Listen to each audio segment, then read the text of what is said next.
विश्वासघाताची जखम तेव्हाच टोचते जेव्हा ती जखम देणारा आपलाच असतो. ज्यांच्यावर आंधळेपणाने विश्वास ठेवला त्यांनीच आज डोळे उघडले. राग नाही आहे आता कोणाचाच, आणि त्यांच्याबद्दल वाईटही नाही वाटत आहे की माझ्यासोबत तुम्ही असं केलं तर तुमच्यासोबत पण हेच होईल. नाही झालं तरी चालेल, पण एक धडा मिळाला आहे आणि 2026 सुरू झालं आहे आणि 2026पासून कोणावरही विश्वास ठेवायचा नाही. हा चांगलाच पक्का धडा शिकलेली आहे मी, कारण हा अनुभव आहे. आणि स्वतःवर अवलंबून राहायचं, दुसऱ्यांवर अवलंबून राहायचं नाही. स्वतःवर विश्वास ठेवा, पुढे जावा.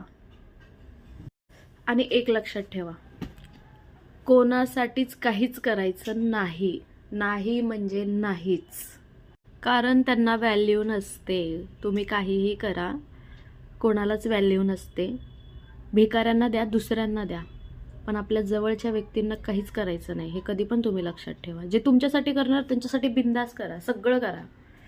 पण जे तुमच्यासाठी काहीच करत नाही आणि फक्त तुम्हीच त्यांच्यासाठी करताय, तर हे थांबवा. आणि मीही आत्तापासूनच सुरुवात केलेली आहे. मी कोणाचाच विचार करत नाही आणि कोणाचा करणारही नाही आता.